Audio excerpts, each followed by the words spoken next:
Hello again. We are Chris Lee and Chase Robinson of Southeastern 16 here to preview Florida's football season for 2024. Chase, I feel like Florida's just a place where it's been one little sideshow after another for a few years between the Jaden Rashada, between Billy Napier in the hot seat, and everything else that comes with Florida football.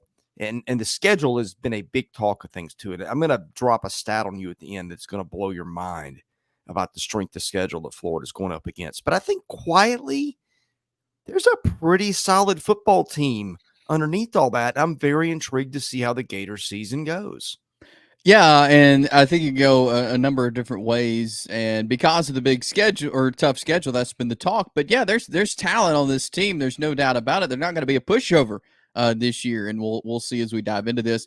But first, let's talk about our friends at Bet Online. They are the world's most trusted betting platform and your number one source for everything online sports betting. Right now, you can receive a 50% free bet of up to $250 on your first deposit to bet on anything from the Olympics to baseball to Formula One racing.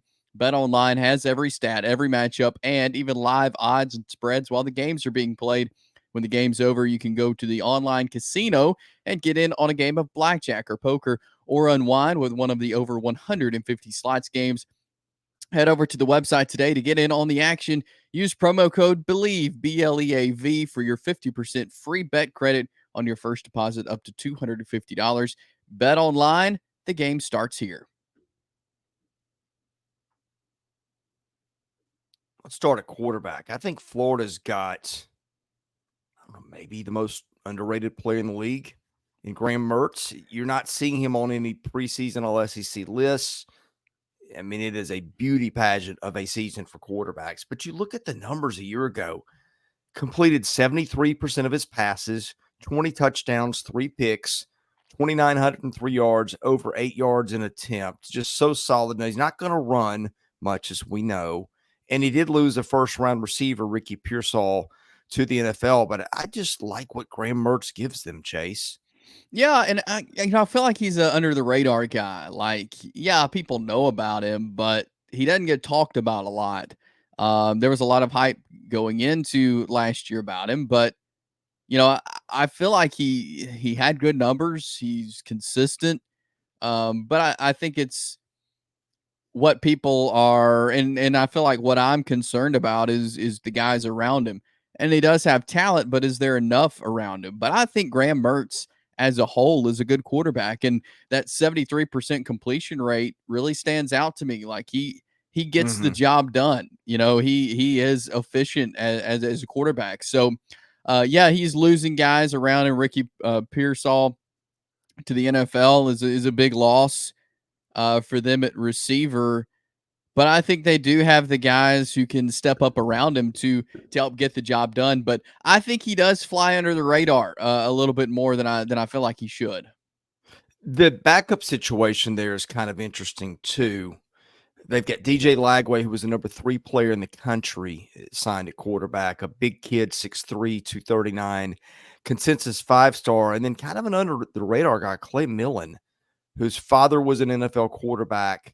He transferred from Colorado State 2 years ago, set an all-time record for freshman completion percentage at Colorado State, threw for 1,910 yards and 10 touchdowns. That was a freshman record. I'm not sure if I specified that. And then played one bad game to start the season, didn't play the rest of the year now in Florida. I don't think you'll see him, but just kind of an interesting moat that you don't see a lot of guys with that kind of career path, and you don't get a lot of teams that get an experienced third quarterback. But I think the Right. concern is the guys around him.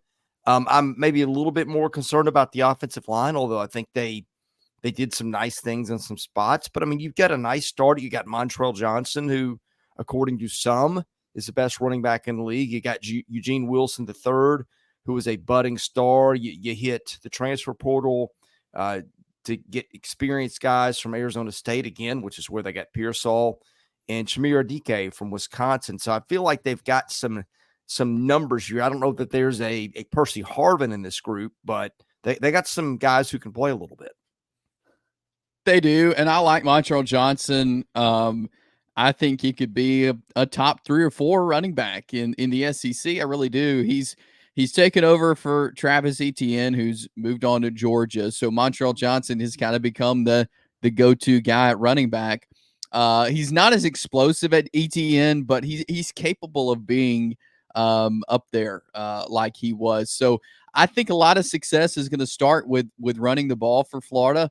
And then you look at the receivers, and yeah, you have Eugene Wilson, which he's a sophomore. He's going to be the go-to target. He's I mean, he's a good pass catcher, and I think he's going to get a lot of touches just because I'm a little concerned about the depth of receivers following him.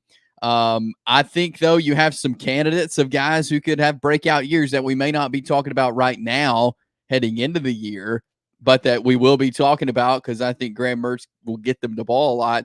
And I think one of those guys is the transfer of Chemire Dike from Wisconsin. Chemire Dike, he spent several seasons with Mertz in Wisconsin, and so I think they may work well together this year. I think he's a name to watch, and also Arizona State's Elijah Badger. I think he could be a guy that we see a good bit getting some passes to catch. So those are a couple of guys. I think Khaliel Jackson's another one that could see a lot of playing time for the Gators this year.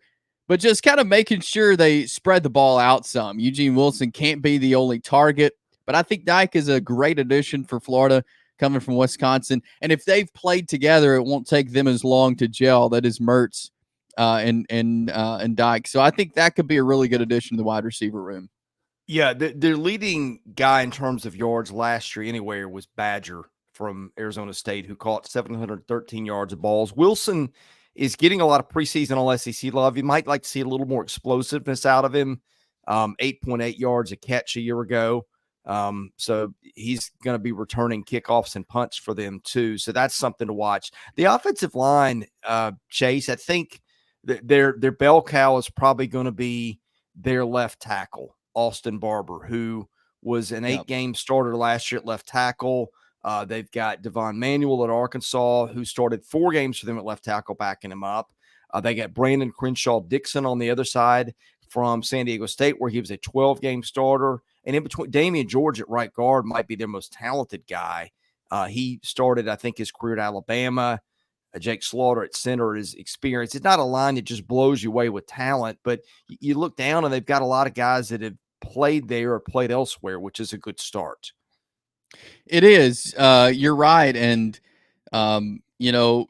I think it really starts up front this year for Billy Napier. They did not have a great offensive line last year.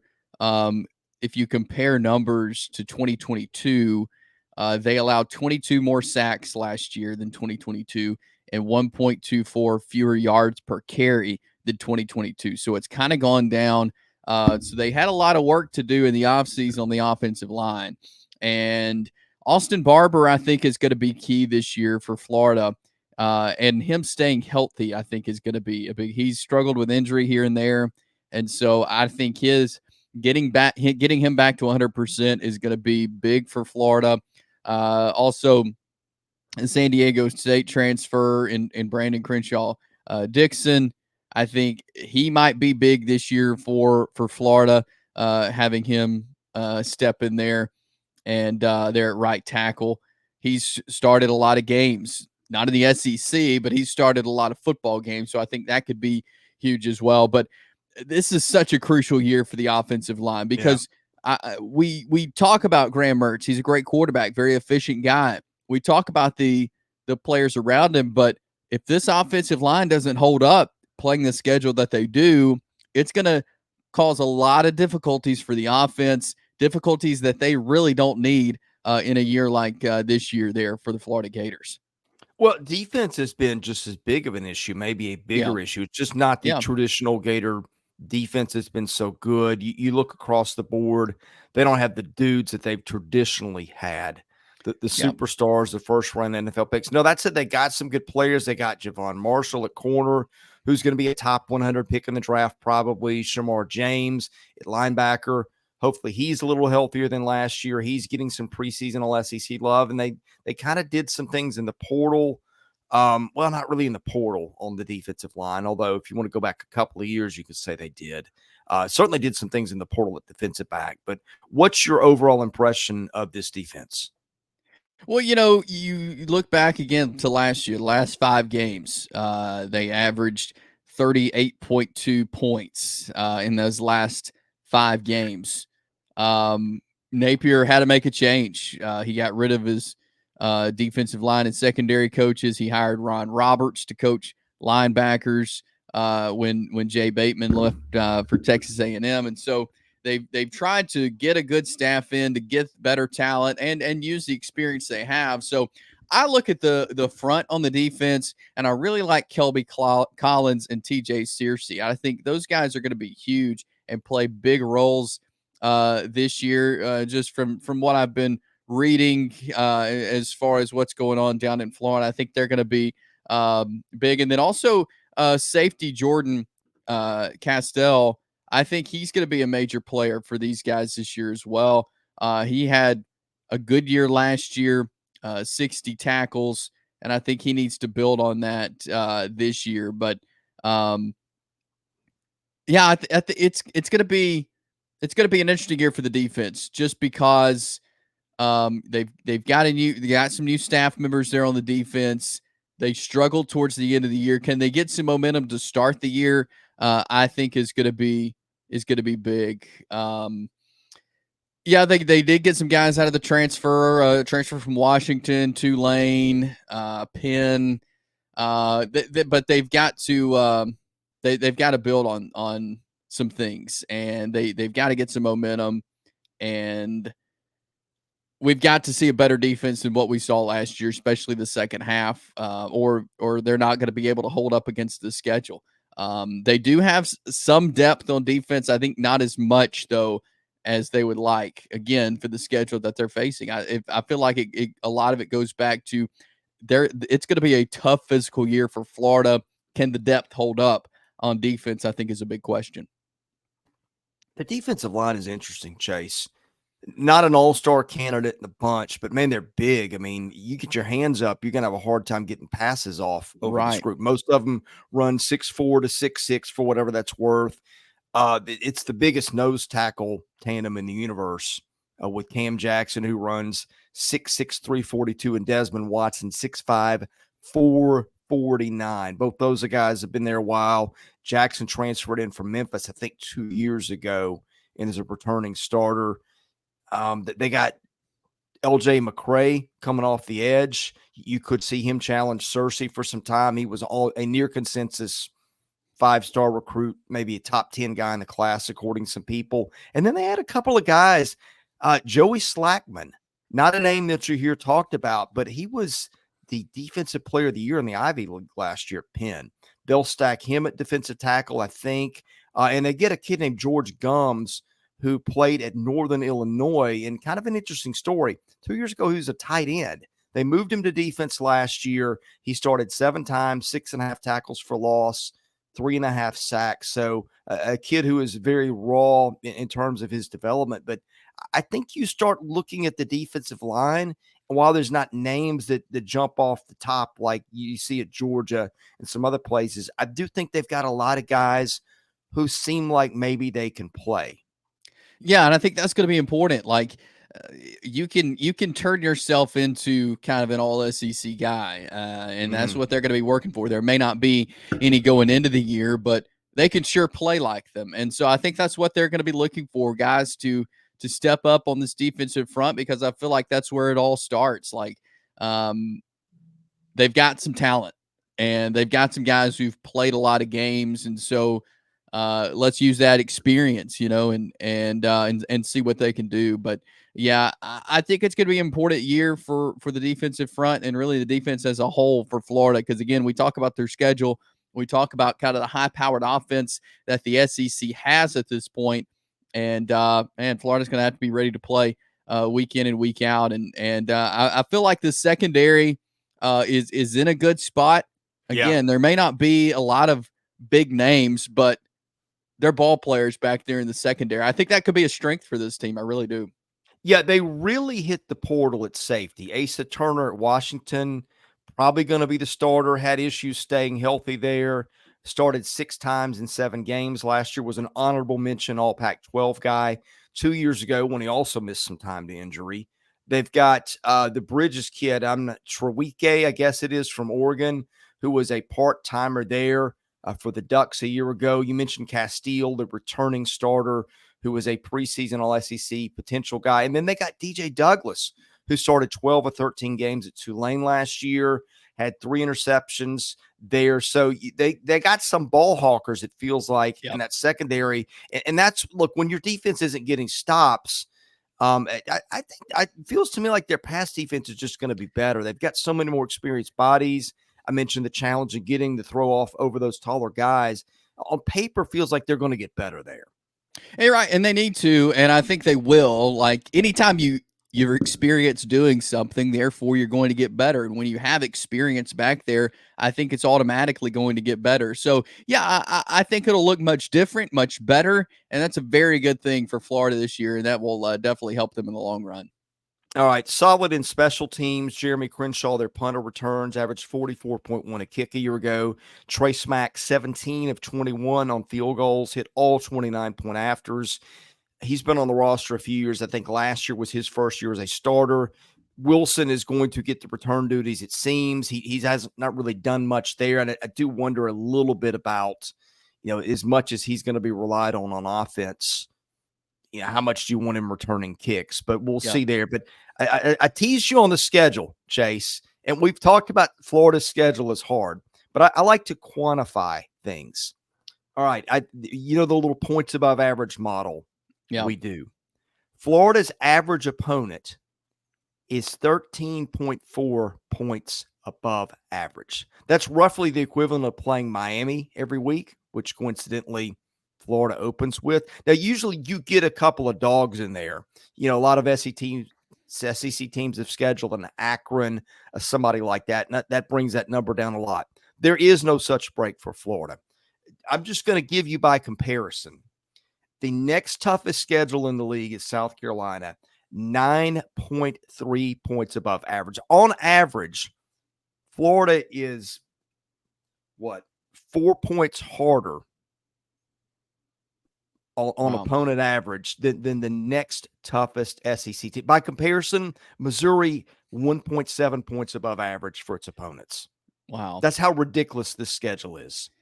That's crazy. When you look at it that way, that is, I mean, it's brutal, and there's no way around that. But that's the schedule you're given, and I think this Florida team, I mean, they realize this is not easy, but they realize the challenge ahead, and they can prove a lot of people wrong. Look, a lot of people are down on Florida. A lot of people are down on Billy Napier. Well, this team has a chance to go out and kind of change the narrative, and I'm sure that's what they've been talking through in the offseason as they begin fall camp here, that let's change the narrative on what people think about Florida. Let's take on this schedule head on and see what we can do. But I feel like the roster is in a good place. It's just depth. Do they have enough depth to withstand this brutal schedule? I think that's the biggest question for me.